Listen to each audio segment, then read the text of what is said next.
11 integrantes de la banda delictiva de los R7 fueron detenidos durante un operativo ejecutado en las provincias de Santo Domingo y Manabí. Los antisociales, que cuentan con antecedentes penales, se dedicaban al secuestro, robo de personas y vehículos a mano armada. Según información policial, la banda tenía como base de operaciones Santo Domingo. Trabajos de inteligencia entre Fiscalía y la Policía Nacional con su unidad de investigación permitieron ejecutar el operativo Ataque GDO 77, con el cual lograron desarticular una organización delictiva denominada R7. Se pudo obtener algunos datos que llevaron a identificar quiénes serían los causantes de esa serie de hechos delictivos y finalmente el día de ayer se produjo una incursión y están detenidos. ¿Cuántos detenidos? 11 detenidos, que están ya a órdenes de la justicia. Las autoridades dieron seguimiento a varios delitos que cometieron estas personas, por lo que se pudo dar con su ubicación en Santo Domingo y Manabí. Con algunas modalidades delictivas como asaltos, extorsiones, y esto permitió hacer una trazabilidad de las personas que podían haberlas cometido por hechos repetitivos, y finalmente con la investigación se pudo poner a órdenes de la justicia. Como elementos de convicción se decomisaron varios teléfonos celulares y 2 vehículos, uno de ellos tipo taxi. Los integrantes de esta banda delictiva cuentan con antecedentes penales. Hay varios delitos, ¿no? Hay robo, hay extorsión, hay tráfico. Además, en otro operativo entre la policía y las Fuerzas Armadas, se detuvo a varias personas en el cantón Durán, provincia del Guayas. Hemos intervenido Durán, tenemos 6 detenidos solo el día de ayer, pero son aproximadamente 30 detenidos en lo que va de la intervención gracias al trabajo de la policía. Edison Saavedra, Noticias 7. Para recapitular entonces, según la información de la Policía Nacional, la banda tenía como base de operaciones a Santo Domingo en los sectores Juan Eulogio, Plan de Vivienda y Santa Marta, y se extendía hasta los límites del cantón El Carmen, esto en la provincia de Manabí, pero a unos 20 minutos más o menos de Santo Domingo. Precisamente en estas zonas se habían reportado ya varios casos de secuestro, extorsión y robo a carros. Además, al menos 6 de los detenidos registran antecedentes penales por delitos como asesinato, robo, secuestro, tenencia de armas y otro tipo de delitos. Ya se lo decía aquí mismo en una entrevista con Freddy Zarzosa, el general de la DINASED, que no es la primera vez que detienen a personas que han tenido antecedentes penales. Así es, entre marzo y mayo la policía ha dado otros golpes contra esta banda R7. El 10 de mayo pasado, por ejemplo, lograron la captura de 2 de sus cabecillas. Uno de ellos, Brian B., quien fue detenido junto a otros 3 supuestos miembros de la banda que se dedicaban a cometer robos, extorsiones y sicariatos dentro y fuera de la provincia. Y también Wilson G., otro líder de R7, quien cumplía funciones de abastecedor y comercializador de armas de fuego y municiones a las organizaciones delictivas del país. Esta es una célula que se desprendió de otra banda, nacieron, se dice, en la cárcel del Turi en Cuenca, y de hecho son protagonistas de las masacres que hubo en abril del año pasado, tanto en Cuenca como en Santo Domingo de los Áchilas, donde tienen presencia. Bueno, 7 de la mañana con 6 minutos. Vamos a continuar con más temas de acciones de seguridad. 12 sujetos vestidos como policías ingresaron a un complejo turístico en Guayaquil y secuestraron al guardia. Supuestamente buscaban droga. Los sujetos llegaron en la madrugada a este complejo turístico ubicado en Chongón. El guardia se confió, pues los antisociales llegaron con vestimenta policial, diciendo que todo era parte de un operativo. Supuestamente buscaban una droga, alcaloide, que nunca hallaron. Cabe recalcar que dentro de las evidencias nosotros tenemos prendas policiales, tenemos chalecos investigativos, tenemos gorras de la policía, tenemos chalecos balísticos, los forros de los chalecos balísticos, es decir, que ellos ingresan vestidos de policías a este lugar. Como no hallaron ninguna droga, los delincuentes se llevaron a la persona que cuida el complejo, pero se soltó por la vía a la costa, cuando los zampones se cambiaban de ropa. Inmediatamente las unidades de patrullaje preventivas por el sector se percatan de estos carros sospechosos y inicia una persecución. En dicha persecución se anexan más unidades que tenemos acá vía la costa, y a la altura del cementerio metropolitano que queda vía la perimetral se produce la aprehensión de 2 ciudadanos que se bajan de uno de los vehículos. De los 12 sujetos, la policía pudo apresar a 2. En su poder se halló un fusil.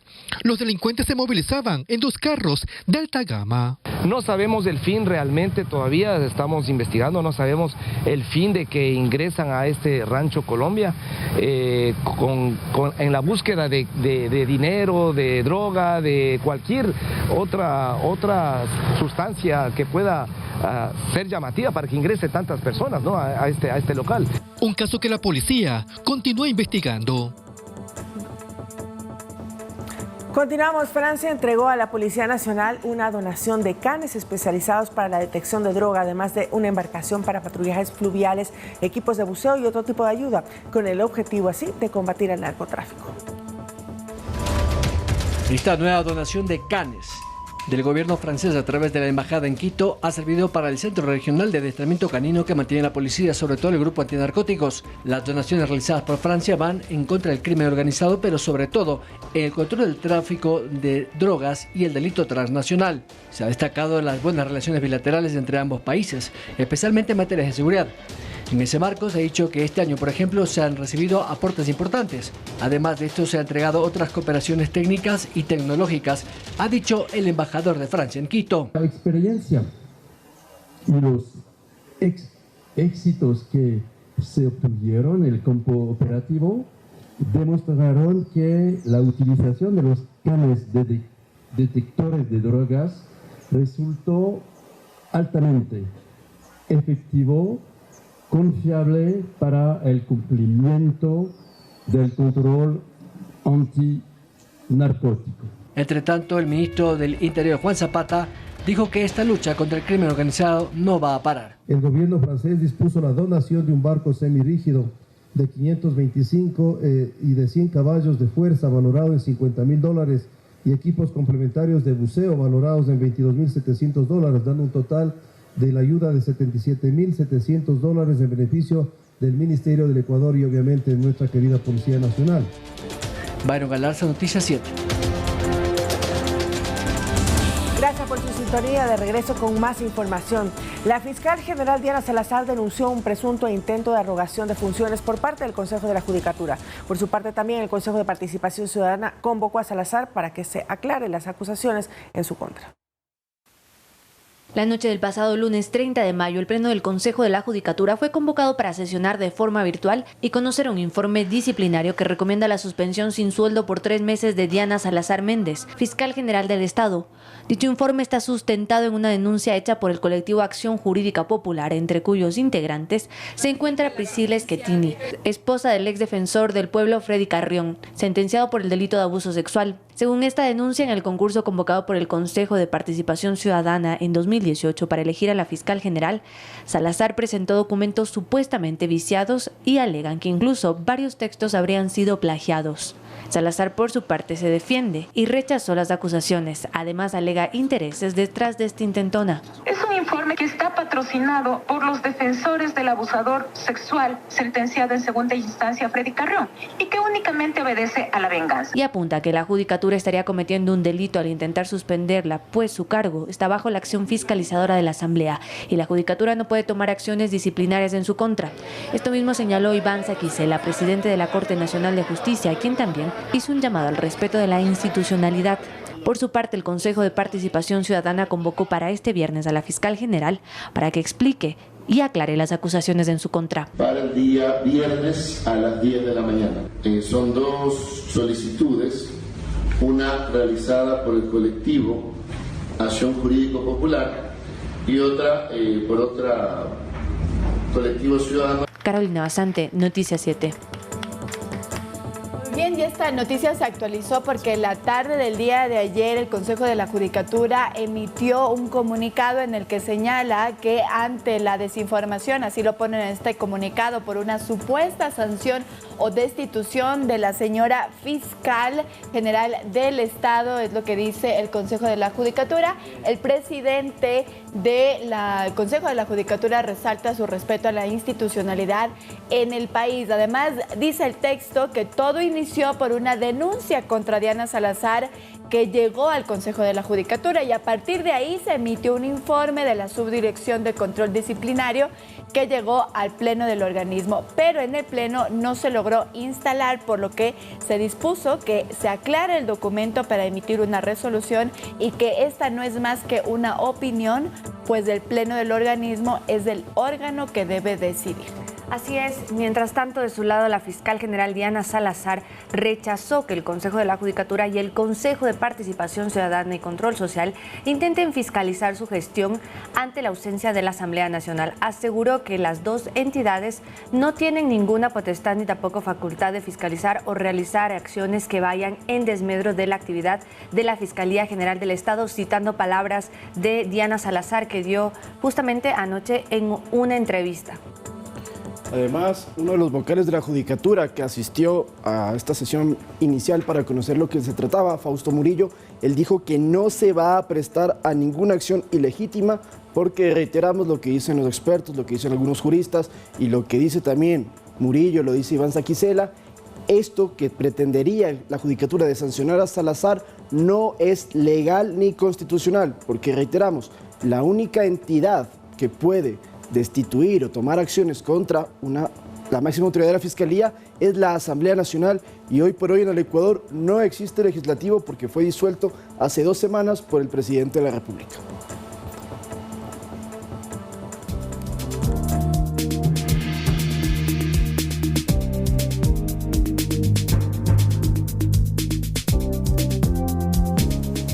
El presidente Guillermo Lasso participó en la cumbre de mandatarios desarrollada este martes en Brasil, y en su intervención habló sobre el fortalecimiento de la democracia y la protección ambiental.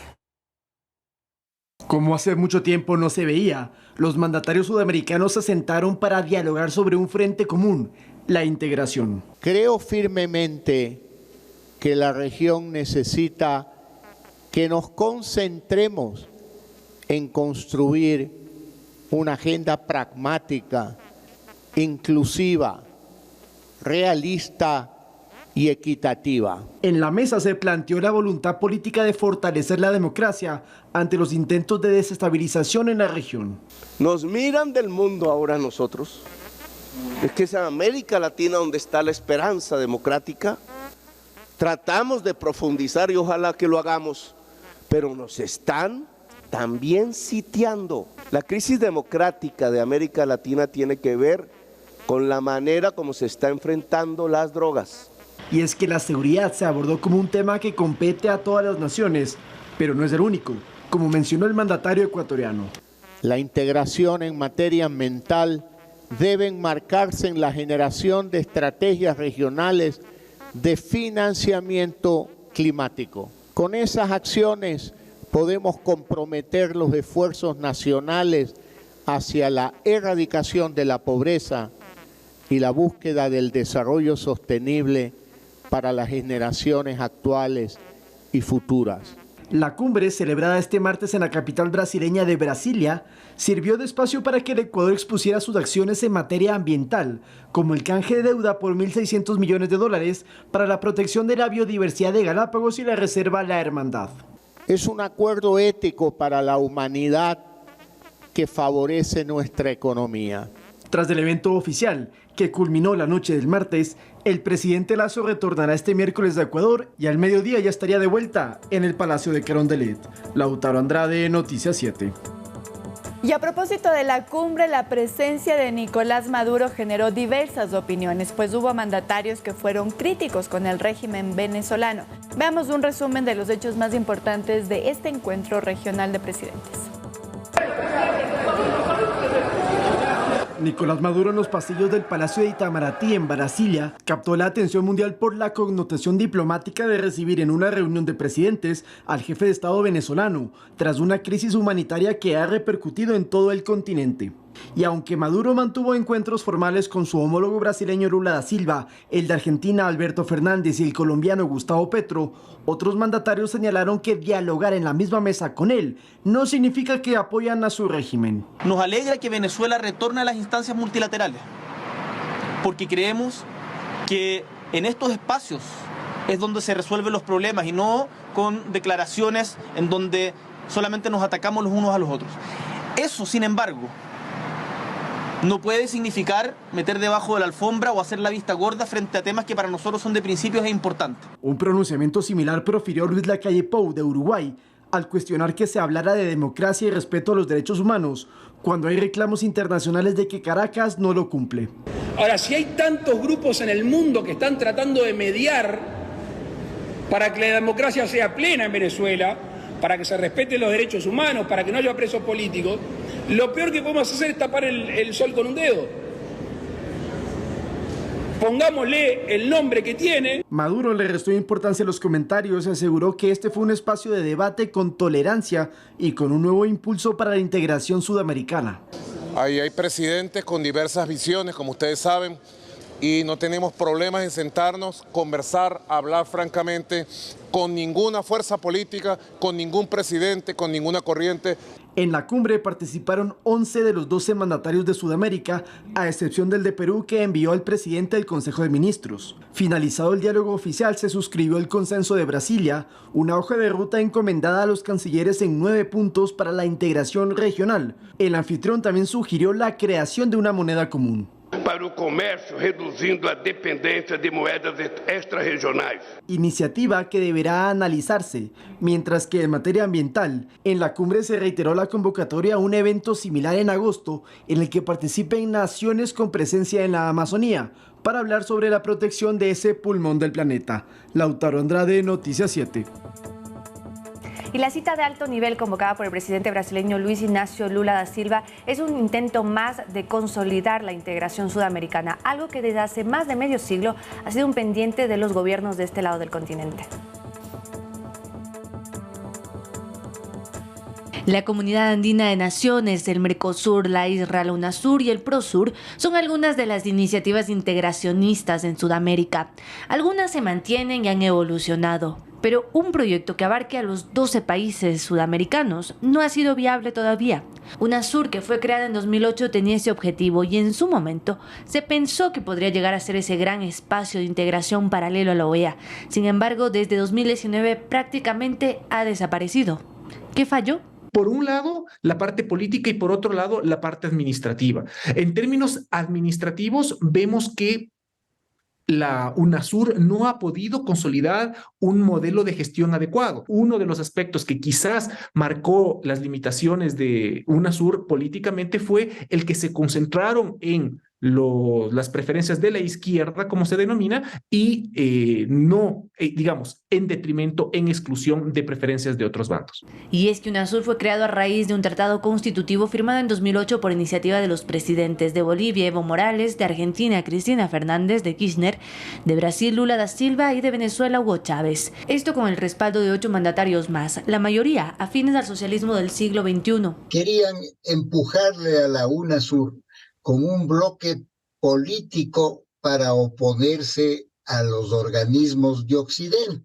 El giro de tendencia política de los gobiernos de Sudamérica en los años posteriores y las divisiones ideológicas provocaron el declive de la UNASUR, que hoy tiene apenas 6 miembros, y el edificio que el Ecuador construyó para ser su sede y por el cual pagó $45 millones, hoy está vacío e inútil. Entonces, ¿qué hacer para lograr una consolidación y unión sudamericana real? Sino el de promover las cosas en las que podemos estar de acuerdo para el desarrollo regional. Brasil está marcando este camino con una nueva iniciativa, una tarea difícil, pero que podría generar grandes beneficios a mediano y largo plazo. Debemos realizar en conjunto cuando unimos recursos de varios países para proyectos de amplio alcance y de alta envergadura, que de otra manera un país como Ecuador, por ejemplo, no podría alcanzar. Carolina Basante, Noticias 7. Muy bien, una cumbre que ha generado una serie de reacciones. Por cierto, Dina Boluarte, la presidenta del Perú, no pudo asistir a esta cumbre porque ya necesitaba un permiso del Parlamento peruano, y ante la imposibilidad de tenerlo y de que haya un reemplazo si ella salía del país, pues envió a Alberto Otarola, que es el jefe del Consejo de Ministros, el presidente de los ministros allá en Perú. Sobre lo que ha dicho Lula da Silva, también para comentarlo y para que se entienda bien, porque bueno, lo dijo en portugués, él propone una moneda de toda la región para de esa forma combatir o enfrentar a monedas extranjeras, como cuáles, dólares y euros. Es lo que él propone y es una idea que viene en el Mercosur, que son los países que conforman el cono sur de Sudamérica, que viene desde el 91, han hablado de eso. Bueno, es un sueño que tiene Lula y muchos otros presidentes. Veamos qué tan factible es de cumplirlo. Lo que sí es cierto es que a propósito de esta integración y la iniciativa que ha tenido el presidente brasileño, se firmó el Consenso de Brasilia. Es un documento de 9 puntos que pues llegaron en conjunto los 11 presidentes que estuvieron presentes justamente en el Palacio de Itamaraty, en el que se plantea la visión común de América del Sur como una región de paz, de cooperación basada en el diálogo y el respeto de las diversidades de sus pueblos. Esta es una iniciativa más en este término de poder alcanzar esta integración. Lo que se ha mencionado, y justamente lo decía el presidente de Uruguay, Lapou, es que no debería y no se debería enfocar en la creación de nuevas organizaciones como fue UNASUR, como es el PROSUR, porque eso no ha tenido efectividad, así que la integración sudamericana tendría que estar enfocada en otro sentido, y ese otro sentido, el primer paso es justamente el Consenso de Brasilia.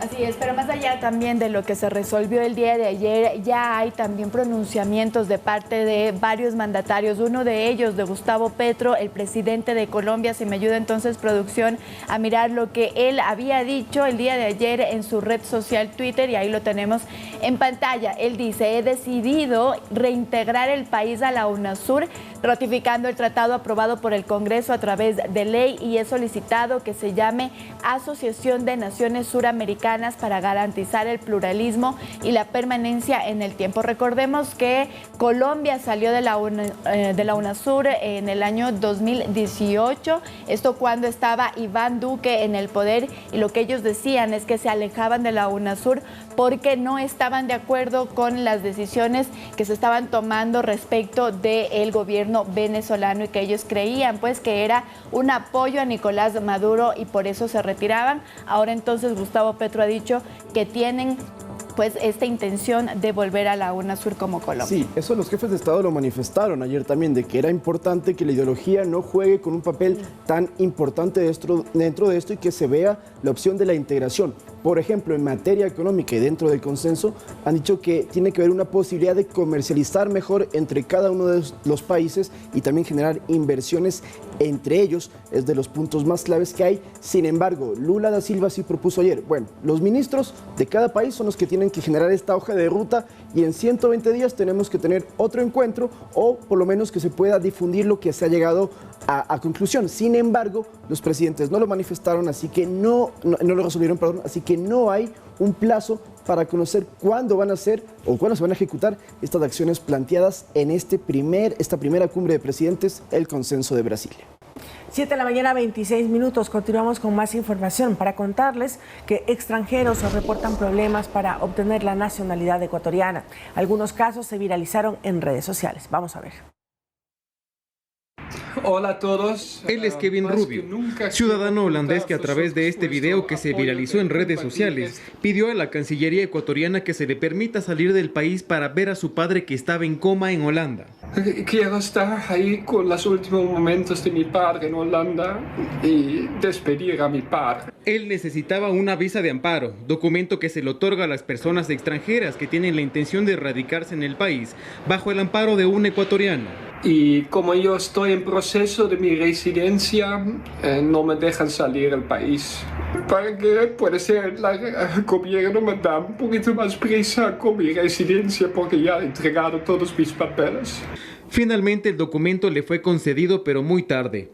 En sus redes sociales publicó: siempre pensé que recibir mi residencia y ser un ecuatoriano más sería un día de fiesta, pero al final, por el fallecimiento de mi padre, voy a relacionarlo al momento en que no podía estar al lado de su cama para sus últimos momentos. Pero desde todo mi corazón quiero agradecer a la Cancillería, que me ha ayudado muy amable a acelerar mi proceso de residencia.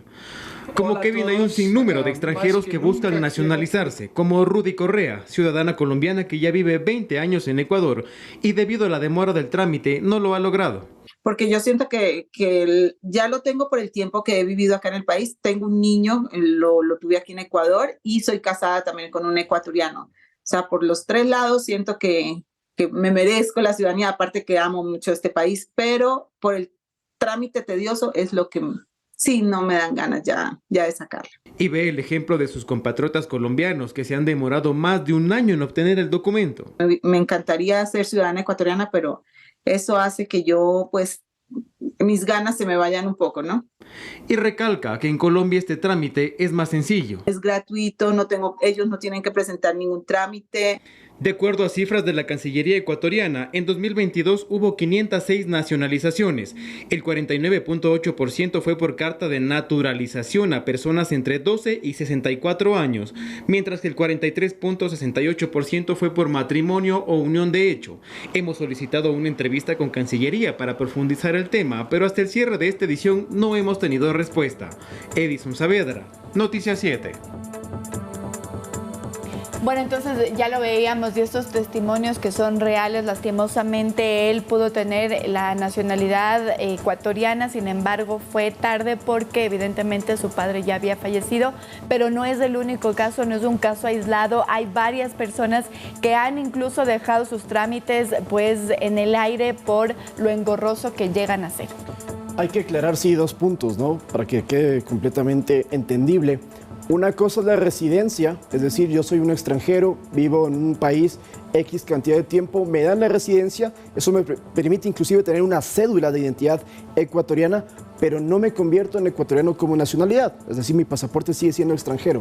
Y otra es cuando ya te nacionalizan y ya tienes obviamente todos los derechos como cualquier ecuatoriano, que un residente los tiene de ciertas cosas, pero por ejemplo ya como ecuatoriano nacionalizado puedes inclusive sufragar, algo que los residentes hasta hace unos años podían hacer y luego fueron retirados. Entonces un nacionalizado ya puede acudir a las urnas, tener su pasaporte ecuatoriano, inclusive de ser el caso, eso para que quede muy claro. Así es, perdón, el holandés entonces lo que estaba pidiendo era la residencia y es lo que se le ha... Ahora, ¿quién también puede dar nacionalidad? El presidente de la República, mediante decreto, se lo puede decir, mediante unas cartas oficiales, él puede concederle la nacionalidad ecuatoriana por diferentes méritos a extranjeros. Este recurso se ha utilizado mucho, sobre todo en el fútbol. Ustedes recordarán jugadores de equipos profesionales que luego de 2, 3, 4 años en el país les dan la nacionalidad por méritos deportivos y les permite jugar en la selección ecuatoriana. Bueno, y para también cumplir los cupos nacionales en los equipos de fútbol. Sí, eso siempre pone. Exacto, sí. Vamos a continuar. Sofía Sánchez Pérez fue diagnosticada con esclerosis múltiple a sus 13 años. Gracias a tratamientos y atención oportuna, ahora tiene una vida sin complicaciones de salud y es una de las 350 pacientes en el país por esa enfermedad. Veamos. Cuando yo empecé, nunca me imaginé que era capaz de volver a hacer todo lo que quería. Y sobre todo porque la gente o puede ser muy buena o puede ser muy cruel. Y es que se imagina usted ser diagnosticado con una enfermedad catalogada como catastrófica por las afectaciones que provoca al paciente y los altos costos de sus tratamientos. Pues a sus 13 años, Sofía fue diagnosticada con esclerosis múltiple. Cuando ya se me paralizó, que estaba, o sea, se veía como si estuviera, por decirlo así, visca, tenía el ojo hacia adentro. Entonces ahí fue como el shock más grande, ¿no? Ver que mi cara estaba deformada, por decirlo así, y ya eventualmente después que se me paralizó la mitad de la cara izquierda. Para ella y su madre el diagnóstico no fue nada fácil. Los comentarios de gente conocida y la lástima que les producía el diagnóstico no era alentador para ellas. Sin embargo, aprendieron a sobrellevar la enfermedad. Una edad temprana y saber, bueno, me voy a conocer qué es esto y voy a tratar de salir adelante porque tengo full sueños. Pegarme a estudiar, a leer mucho más. ¿Qué más podía hacer aparte de la medicación que me ofrecía el médico? Sofía actualmente tiene 20 años, es deportista y va a la universidad.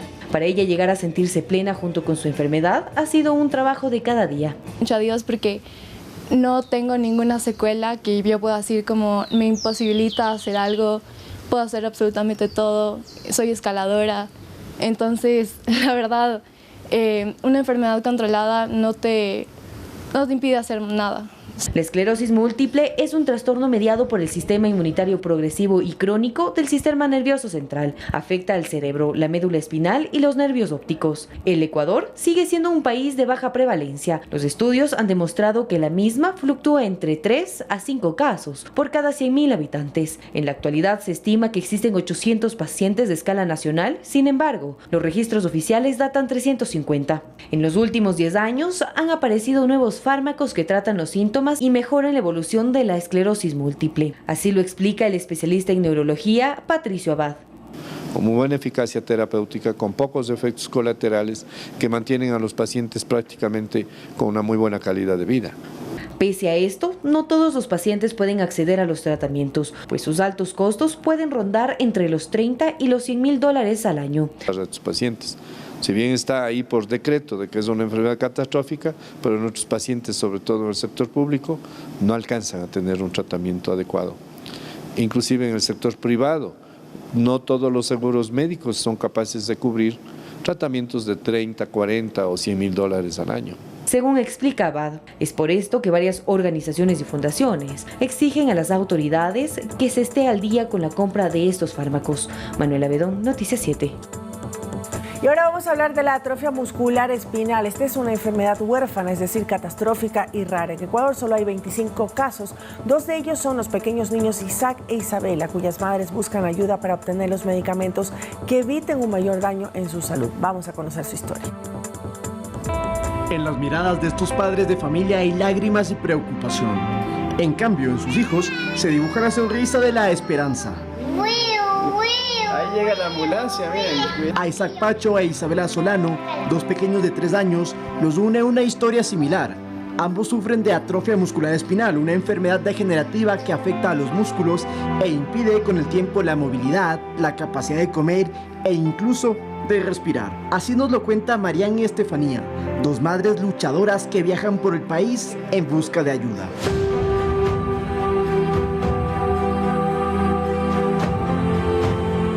Mariana es la progenitora de Isaac, son oriundos de Quevedo y su esposo se dedica al campo. La mala noticia le llegó cuando estaba en periodo de gestación.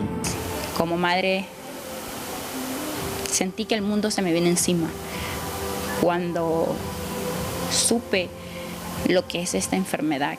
Al no contar con recursos económicos, ha buscado financiamiento mediante distintas actividades y donaciones para costear los gastos que esta enfermedad genera. Mi desesperación, solamente yo lo sé porque yo lo vivo, porque es difícil para mí el saber que mi hijo hoy puede caminar con ayuda, mañana no lo va a hacer.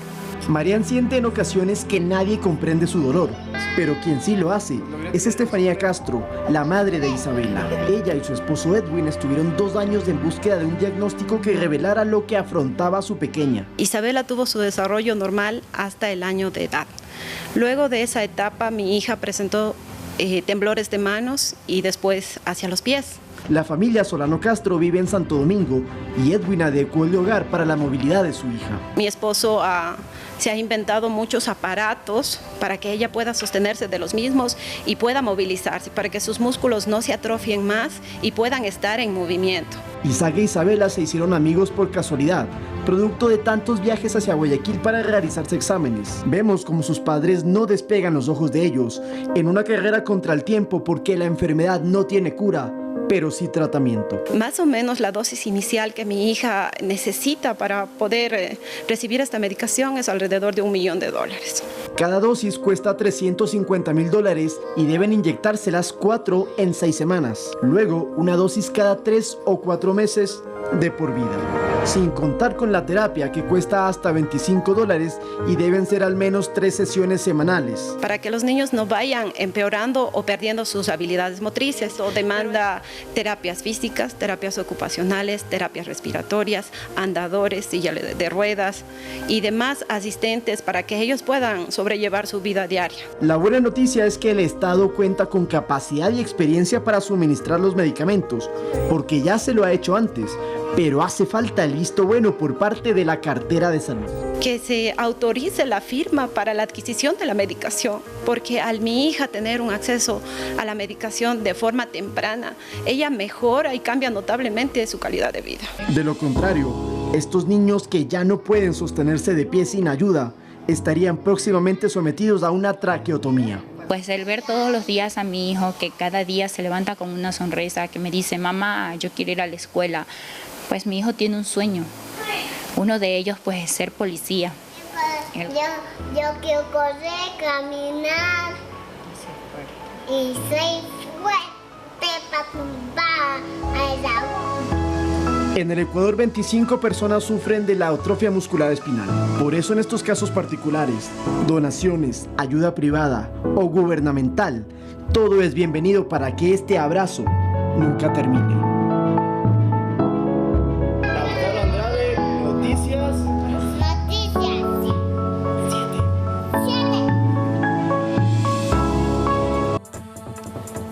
Bueno, esta es una enfermedad catastrófica, como ya lo escuchamos, 25 niños sufren de esto en el país y sí, es un medicamento muy costoso, pero que hay en el país que se lo importa y que se lo suministra.